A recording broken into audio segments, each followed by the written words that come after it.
The Arab revolt is gathering steam in Saudi Arabia and Riyadh is responding with full force. Stay with News Analysis as we ask how serious the protests have become and whether Saudi Arabia's Western allies are prepared to stay at its side in the face of this storm.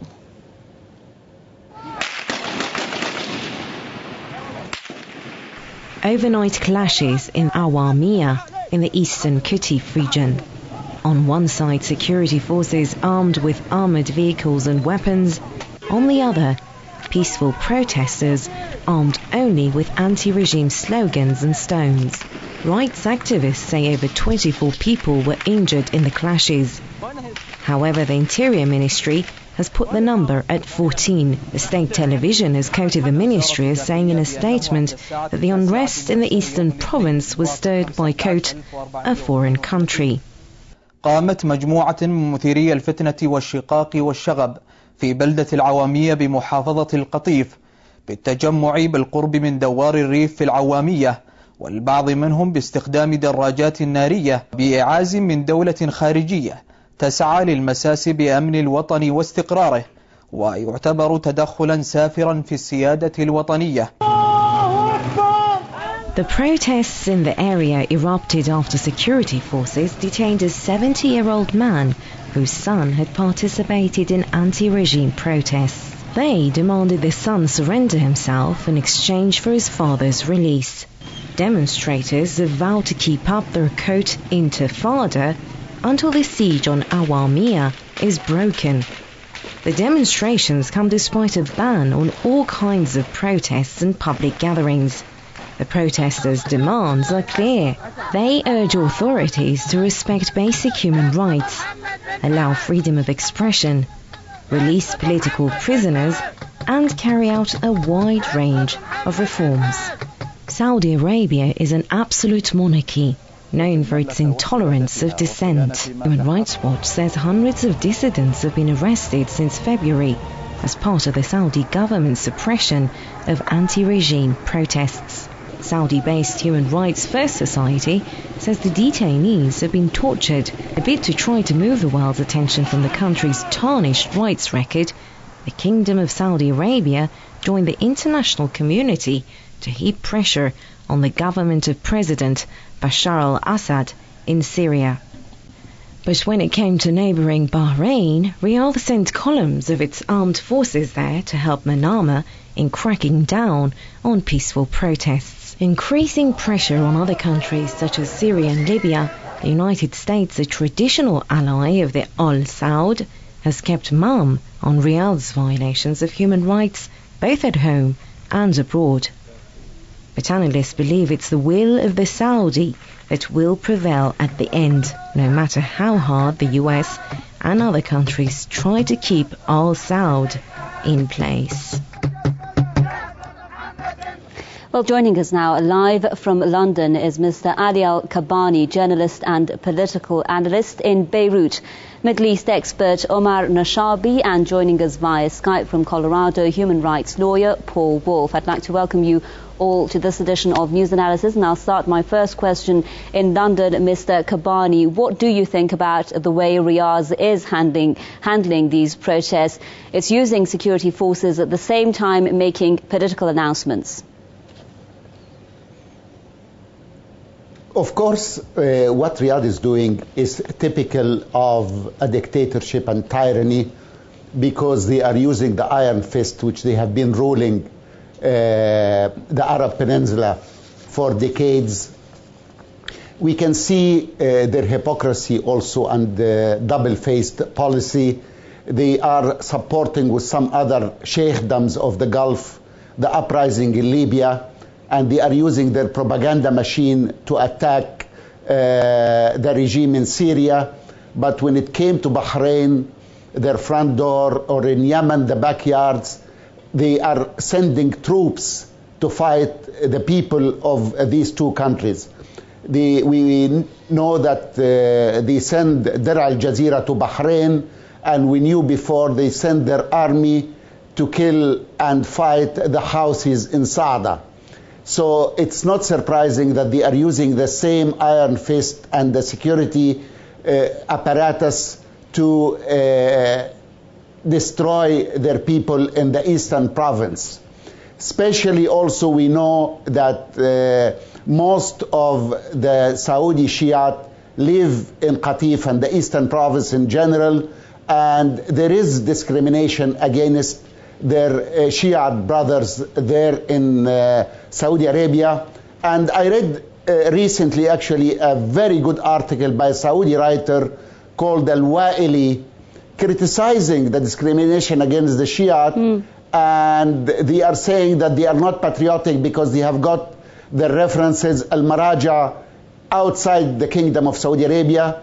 So he told them, you don't allow them to have their schools, you don't allow them to have their own marja in the country, and then you criticize them of having their fatwas from outside. Right. So he said that the Shia should have equal rights as the Sunni in Saudi Arabia, and a lot of Saudi intellectuals actually are now against the iron fist policy of the king there. All right, you're referring, Mr. Kabani, to the problems that the Shias are facing, and of course we know, Mr. Omar Nashabi, I'll put this next question to you. We know that the protests are specifically taking place in the eastern province, in Qatif, Awamiyah, where the Shias are.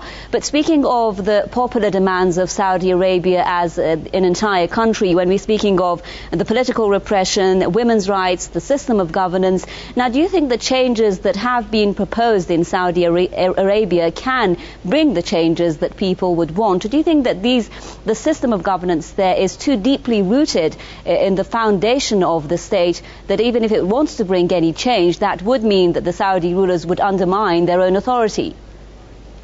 Yes, I don't think there were any substantial changes. The show that the king put a week ago about women's rights was just a very shallow move forward towards democracy. There are no changes, no reforms towards democracy in Saudi Arabia. Perhaps Saudi Arabia has one of the poorest and the weakest human rights records in the whole area. And perhaps there's a third guest who's an expert on human rights. He can expand on that point. But I just want to point to one central element is that, well, it happens to be that this is taking place in a region that is predominantly inhabited by Saudi Shiite. But however, as you pointed, this does not mean that this is a sectarian uprising. This is a popular uprising, apparently. And this is a sign perhaps for more actions that will take place in the future in other regions inside Saudi Arabia. However, this is a big challenge, and I was surprised that a video footage was leaked, because I know how aggressive the security forces are in Saudi Arabia and how difficult it is to get anything or any information out of Saudi Arabia, and that is to be compared with other countries where there were some troubles where the videos were out by the hundreds or the thousands and they were published on the internet. It is very scarce and very difficult to find any videos or any information on the internet or anywhere else about what's happening in Saudi Arabia. It's less than any other country, although these other countries are smaller, are weaker, are poorer, perhaps they have less resources. In Saudi Arabia, with all the resources, I think it's very difficult to get something out. I mean, and I'm really surprised, and I think that we should have more of these videos, more information from inside Saudi Arabia. Well, the reaction of the Saudi authorities was a typical reaction, accusing other countries by actually showing, trying to create this illusion that there is intervention in Saudi affairs to deflect from other issues elsewhere, especially in Syria. That was a typical reaction. And the other reaction is accusing the protesters of carrying weapons. And I can see from the pictures that there are no weapons. And also the third tactic is to decrease the number of wounded. Whereas the number was reported to be 24, the Saudis said, and the statement by the Saudi officials said that there were only 14. Right, I'd just like to stop you there, Mr. Nashabi, if I may. Let's just bring in Mr. Paul Wolf on this before we continue with the discussion. Mr. Wolf, Riyadh has been saying that it will allow women to take part in politics, but at the same time, these same women, if they're candidates for municipal office, for instance, they must present a written authorization from their husbands. Women voters must be accompanied by their guardians, male guardians, at the polling stations. So when we are again speaking of the type of reforms that the Saudi kingdom may try to bring, is this going to be the answer for these protests? Or, as I was just mentioning earlier, are reforms completely or simply impossible with the system of absolute monarchy in Saudi Arabia? Well, no, I don't think that the protests are specifically about women's rights. I think that the Saudi monarchy has taken a number of steps, including paying $2,000 to each citizen, providing loans for either education or to start businesses to Saudi young people, a number of measures like this to try to prevent the kind of thing that we've seen in Bahrain, in Yemen, and in Libya. And the women's rights issue is only one. You know, I'd like to follow up on what your previous guest said. In Saudi Arabia, cell phones with cameras are illegal. All telephone conversations are monitored. The government controls the TV and the print media. And the time supposed to be an election was in 2009. That election was canceled. So the Saudis, they have legitimate right and self-determination to demand right to vote, to demand the right of free speech. Those rights are guaranteed by treaties that Saudi Arabia has signed. As a member of the United Nations, it had to sign the Universal Declaration of Human Rights, the International Covenant on Civil and Political Rights, and a number of other treaties. So, I mean, it's great if they're taking action to try to include women in the political process, but really no one is included in the political process. The Saudi monarchy has been in power for many generations, and I mean, just look at the Saudi king. Do you think that that is a type of person who could be elected? The man is 87 years old, and really, I think that the situation is extremely disturbing in Saudi Arabia. I don't like to advocate any kind of violence, but I think that that the protesters, they have to demand these rights. They have to be out in the streets, and it's probably likely that some people will be hurt or even lose their lives, as we've seen in many other countries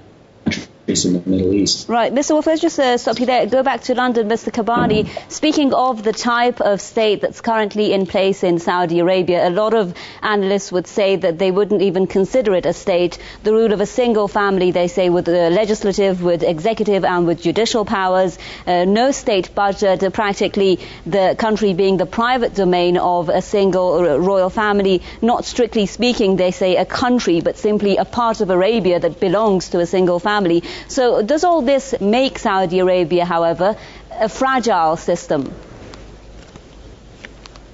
Absolutely. Saudi Arabia's regime is very fragile. The wind of change are blowing towards the Gulf area. We shouldn't fool ourselves, but all these steps which the king declared, the regime in Saudi Arabia is an autocratic regime.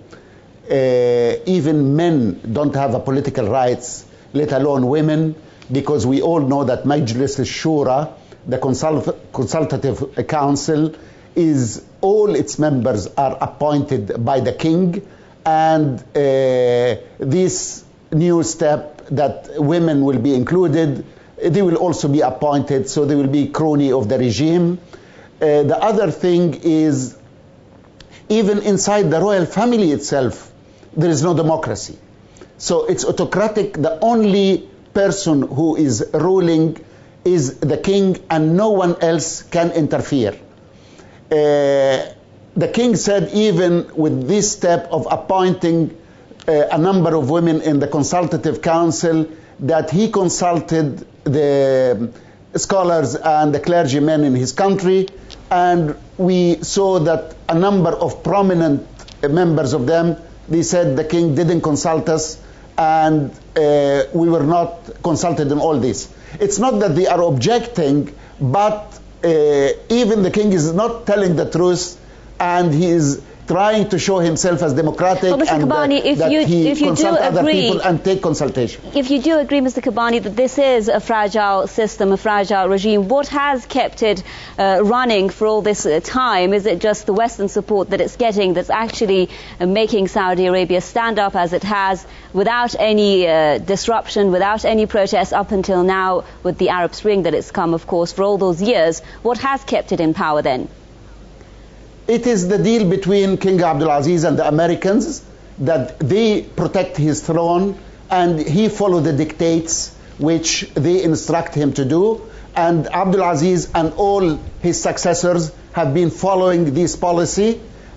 The throne is protected by the United States, and they are following the American policy, and they are doing whatever the American ask them to do. But of course it has got a limit. It cannot carry on forever like that, because the people in Saudi Arabia are now more educated, especially the youth of Saudi Arabia, and they will not accept this autocratic dictatorship anymore. Of course, it will take time, but it will happen. The other thing, internally, they are using...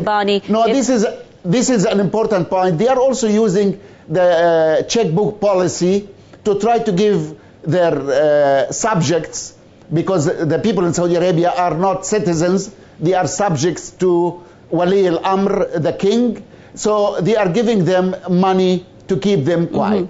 Okay. Mr. Nashabi, do you think, however, then, the Saudi regime right now can rely on the US and the Western support to face this storm, to face these protests? Do you think that this support will help it not to fall? Well, let's wait. Let's wait till the coming days and see how this will turn out. I mean, it's still a bit early to actually judge if this is going to be successful or not. However, I have to actually point out to the dimension of this. If a change in Saudi Arabia is in fact a change towards democracy, towards freedom, is a turning point in modern Islamic history. And it is at the same time a turning point in world economics. Because Saudi Arabia, in Saudi Arabia, there is the holy places in Islam, Mecca and Medina, and therefore this is a place where Muslims from all around the world come as pilgrimage every year. Millions of Muslims. If this is going to be a democracy, this will have a tremendous impact on the Islamic world as a whole. That's one. And the second point is that Saudi Arabia is the world's largest oil exporter.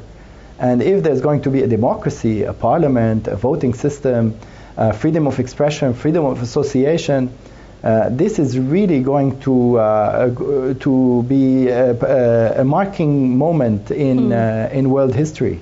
And therefore, I think that this will push the Americans and other Western forces and some Arab forces also in the region to interfere in Saudi Arabia in a very strong way to support the ruling monarchy, the ruling dictators, to actually crush any attempt to succeed in any change in Saudi Arabia. And I think there will be no limits to the violence and the aggression that the Saudi authorities can use to stop any attempt to change towards democracy. Right. Paul Wolf, let's put this question to you. On the other hand, some analysts have been saying that, in fact, the West may be speculating right now on the collapse of the Saudi regime and even planning beforehand on it. Some saying that it's rather the interests of the two sides, meaning Riyadh and Washington, are now diverging. The US would rather use the gas reserves of the African region and start to part ways from Saudi Arabia. Would you agree with that speculation? Well, I don't know where that comes from. What the United States will often do in these situations is make contacts and support both sides. That's certainly what happened in Egypt. And, I'm sure that we had contacts in Libya as well, because we just don't know which way things are going to go. So I am not surprised that someone is planning what would the United States do if the Saudi monarchy were to fall. But I think that the United States is going to do as it did in Egypt, back the Saudis until the very last minute. The United States is dependent on Saudi Arabia for something like 20% of its oil, and that's very significant. Saudi Arabia has also been an air base, really, for the U.S. war in Iraq, and Saudi Arabia is the United States' most important Arab ally, and the United States could not really afford to lose control of that area. And particularly, as your other guest said, Mecca and Medina are in Saudi Arabia. It's really crucially important to the future of the Muslim world, what happens in Saudi Arabia. So the United States is certainly going to plan for the contingency that the monarchy may fall. But I think the United States will also do whatever it can to try to prevent that from happening. So let's hope that this can happen without violence, because as we've seen in Tunisia and in Egypt, if the dictators step down voluntarily, things get better. Maybe not at the rate that everyone wants, but I think they are moving towards democracy in those countries. But as we've seen in Yemen, Bahrain, and in Libya, when they use force to try to crush the protests, the result is an ongoing conflict, and many lives will be lost. And we still don't know how the situations in any of those countries are going to turn out. Mr. Kabani, let's have your take on that as well. Do you think that Washington and Riyadh are now seriously concerned about this Arab Spring spreading into Saudi Arabia and how that will change the situation there? And also, is this alleged US-Saudi counter-revolution attempt working when we speak of course, the Bahrain intervention, the Yemen intervention, and the same forces, you said, being used in Saudi Arabia? I think I agree with your guest in the U.S., Mr. Paul Wolf, that the American administration will always play on the two lines. They are going to support the regime of Saudi Arabia to the end, and at the same time they will open channel with the protesters. Of course, the protest movement is at its initial stages, and again, we don't know how the outcome will be. But I think these are the first steps, and they will carry on. As for the Saudi regime, they should realize that the American administration actually would throw their puppet in the first history dustbin they faced, like they did with Saddam Hussein and Mubarak of Egypt and Gaddafi of Libya. So they will do the same with the ruler of Saudi Arabia if they think the protest took momentum and that change is going to happen.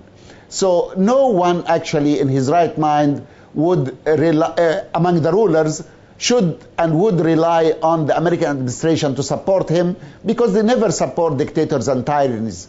They use them to the last moment, but when they are burned off, they try to appoint another puppet to serve their interests and to accept their dictates.